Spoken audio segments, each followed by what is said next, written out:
साध संगत जी, बड़े प्यार और सत्कार से बोलिए धन निरंकार जी। सदगुरु माता सुदीक्षा शबिंदर हरदेव जी महाराज की जय। निरंकारी राज माता गुरु बचन अवतार की जय। साध संगत जी, बहुत ही आनंद और खुशी मिलती है संतों के संग में, जब इस परमानंद की अनुभूति होती है। परमानंद में जब विचरण होता है, परमानंद में जब चिंतन होता है, परमानंद में जब मनन होता है, परमानंद में जब आत्म मंथन होता है।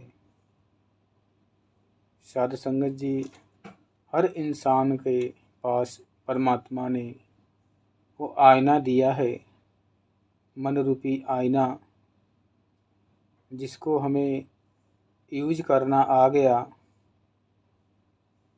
इस आईने में परमात्मा के दर्शन हो सकते हैं। लेकिन साध संगत जी, बड़े दुख की बात होती है कि उस आईने को हमने विपरीत दिशाओं में घुमा रखा है। अपना सूरत हर किसी को बिना आईने का पहचान नहीं आता। जब तक हम अपनी सूरत को अपने पास ही है, बिल्कुल नज़दीक है, लेकिन जब तक आईना नहीं देखते, अपनी सूरत की पहचान नहीं हो पाती है। इसी प्रकार परमात्मा ने ये मन रूपी आईना सभी को दिया है, और ये आईना को हम अपनी इच्छा से उल्टा लगा रखे हैं। जिधर से रिफ्लेक्शन होता है सत्संग जी, चेहरे का रिटर्निंग होता है, हम उस तरफ से नहीं देख रहे हैं, विपरीत साइड से आईने में अपने आप को निहारने की कोशिश कर रहे हैं, और उसी रिफ्लेक्शन पेंट को मल मल के छुड़ाने की कोशिश कर रहे हैं, जो हमें अपनी सूरत को दिखाता है। इसी के कारण हमें इस संसार में निरंकार दिखता है। वो पेंट जो पीछे दर्पण के लगा हुआ है, उसकी महानता है। उसी के कारण चेहरे की जो असलियत है हमें नज़र आ रही है, और उस पेंट को ही हम रगड़ रगड़ के छुड़ाने की कोशिश कर रहे हैं कि ये पेंट के आईना के ऊपर गंध बैठी है। आज यही कार्य हो रहा है।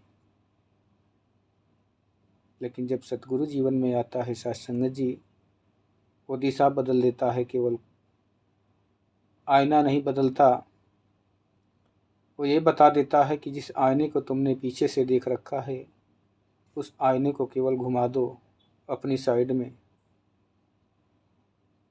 क्योंकि आईना तुमने उल्टा पकड़ रखा है, इसलिए परमात्मा दिखाई नहीं दे रहा है। और सत्संग जी,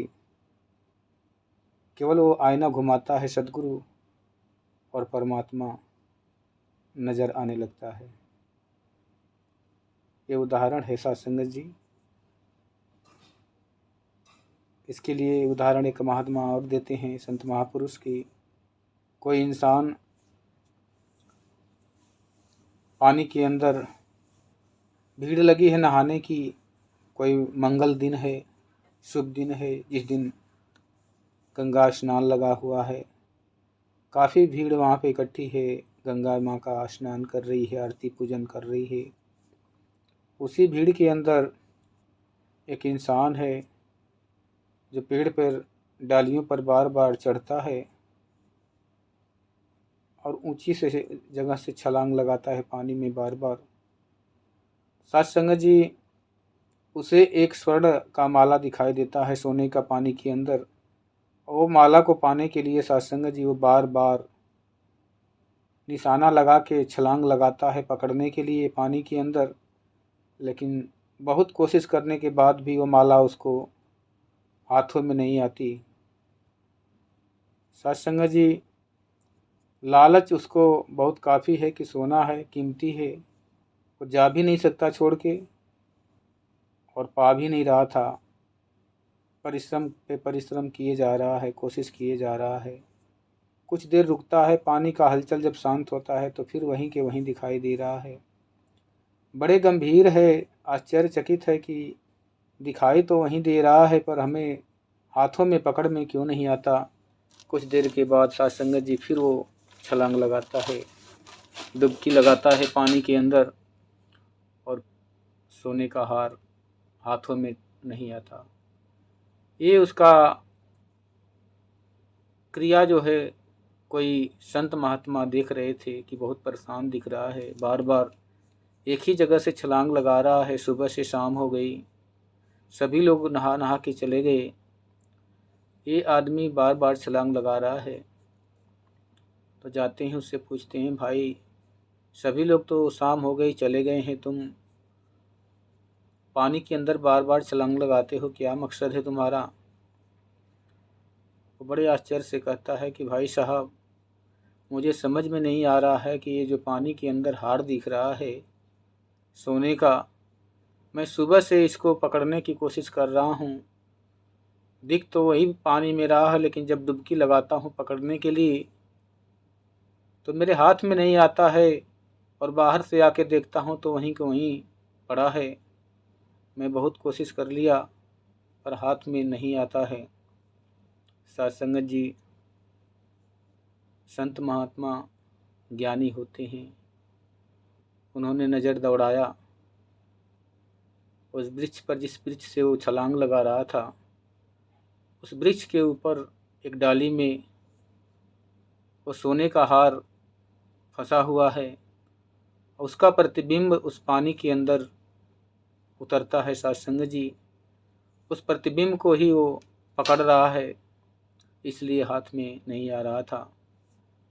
जब संतों के दर्शन हुए, उन्होंने मार्गदर्शन दिया कि भैया अब की बार तुम अपनी दिशा को बदल दो, अब की बार तुम पानी में छलांग नहीं लगाओ, अब की बार छलांग ऊपर लगाओ पेड़ पर, क्योंकि हार जो तुम्हें पानी में दिख रहा है वो उसका प्रतिबिंब है, असली हार तो पेड़ की डाली में टंगा है। और साथ संगत जी, वो इंसान जब ऊपर निगाह देखता है तो बड़ी आसानी से ही हाथों से हार वो प्राप्त कर लेता है। साथ संगत जी, कहने का तात्पर्य यही है कि आज हम बहुत कोशिश तो करते हैं परमात्मा को पाने के लिए, हर प्रकार की नियम कायदा जितना भी हमारे हिसाब से अच्छा लगता है, हम हर कोशिश करते हैं परमात्मा को प्राप्त करने के लिए। लेकिन संत महापुरुष सहजता से प्राप्त करने की बात करते हैं कि इसमें इसको सहज से पाया जा सकता है, सरलता से पाया जा सकता है। किसी कठिनाई की, किसी व्रत की, किसी उपवास की आवश्यकता नहीं, किसी जंगल जाने की आवश्यकता नहीं, किसी घर परिवार को त्यागने की आवश्यकता नहीं, किसी नियम कायदा कानून की आवश्यकता नहीं। इसको पाने के लिए केवल समर्पण होना जरूरी है। तन मन धन से सद्गुरु के चरणों में समर्पण भाव से अगर हम अपने आप को समर्पित करते हैं तो सद्गुरु कृपा करके ये दात को हमारी झोली में डाल देता है।